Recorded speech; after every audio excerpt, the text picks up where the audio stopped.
천사를 보신 분 있습니까? 초대 교회 시대에는 천사 숭배가 있었다고 하지만 지금은 그렇게 어리석은 사람들은 없습니다. 천사와 사람은 둘 다 피조물이며 하나님을 섬기는 종입니다.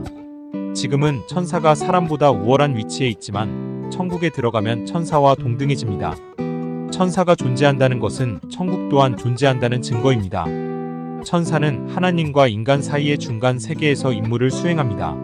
사람마다 개인 천사가 있고 우주와 만물을 관장하는 천사들이 존재한다는 측면에서 그들은 감시자이기도 합니다. 그들은 모든 사람들의 행위를 빠짐없이 기록하며 백보자 심판과 상급의 증거를 수집할 것입니다. 성경에 천사를 본 많은 사람들이 등장합니다. 신약에는 천사가 약 168번, 구약에는 104번 기록되었고 천사를 만난 사람들은 대략 25명 정도가 있습니다. 하나님의 특별한 지시가 있을 때만 천사들이 사람에게 옵니다. 천사를 만난 사람들은 만나는 방법에도 여러 가지 차이를 보이고 있습니다.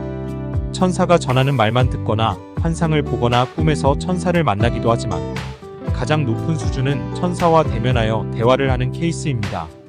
천사의 모습은 내 생물을 제외하고는 사람의 형상과 같습니다. 사람이나 천사나 하나님의 형상으로 지음을 받았기 때문입니다. 천사 중에는 날개가 있는 천사도 있지만 대부분 날개가 없고 아브라함에게는 남자의 모습으로 나타났습니다. 1. 성경에 3번 등장하는 가브리엘은 스가랴에게 나타나 세례 요한이 태어날 것을 알렸다. 2. 6개월 후 가브리엘은 마리아에게 수태고지를 하였고 대화도 하였다. 3. 가브리엘은 다니엘에게도 나타나 그가 본 환상을 깨닫도록 도왔다. 4. 막달라 마리아는 2명의 천사를 만났고 대화를 하며 부활의 소식을 들었다. 5. 주님께서 승천하신 직후 2명의 천사가 군중에게 나타나 그분이 다시 그대로 오실 것을 말하였다. 6. 예수님이 태어나신 밤에 목동들은 수많은 천사들을 보았고 그들이 전해주는 소식을 들었다. 7. 베드로가 감옥에 갇혀 있을 때 천사가 나타나 구해주었다. 8. 로마 백부장 고넬료에서 천사가 나타나 베드로를 초청하도록 하였다. 9. 사도 요한은 요한계시록을 기록할 때 수많은 천사들을 보았고 얼굴을 보며 대화도 하였다. 10. 예수님이 40일간 금식 기도하실 때와 겟세마네 동산에서 기도하실 때 천사들이 나타나 수종들었다. 11. 구약에서는 아브라함에게 사람의 모습으로 나타났고 식사도 하였는데 천사가 유일하게 식사를 하는 장면이다. 12. 두 천사가 소돔의 롯에게 나타났다. 13. 다윗이 인구조사 후 전염병으로 백성을 치는 천사를 보았다. 역대상 21장 16절. 14.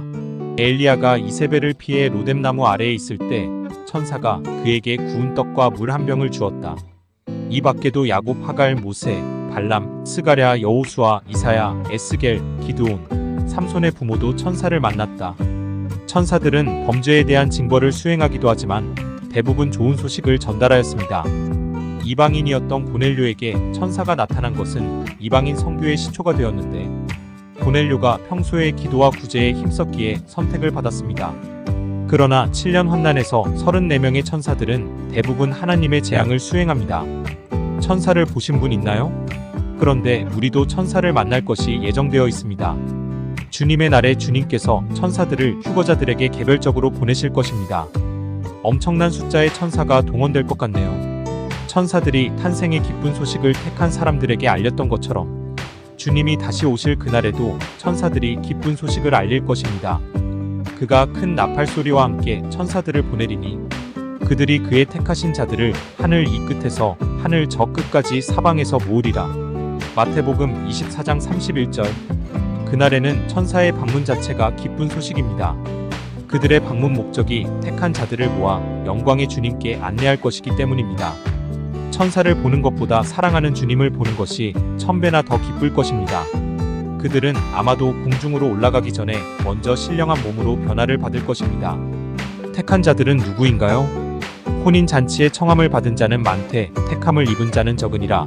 마태복음 22장 14절. 혼인잔치에 청함을 받은 모든 신자들이 택함을 받는 것은 아니라고 합니다. 깨어 준비한 자들과 잠이 든 자를 구분하실 것이기 때문입니다. 초청은 시작이고 준비는 과정인데 택함은 준비한 결과입니다. 그들이 택함을 받지 못한 이유는 예복을 준비하지 않았기 때문입니다. 혼인잔치에 최종 참석하는 것은 초청에서 끝나지 않는다는 것을 암시합니다. 초청을 받은 사람들은 최소한 왕의 혼인식에 걸맞은 예복은 차려입고 가야 합니다. 더구나 그들이 단지 하객이 아니라 왕의 신부라면 더욱 그렇습니다. 충격적인 것은 초청받은 사람들이 잔치에 가기 싫어한다는 사실입니다.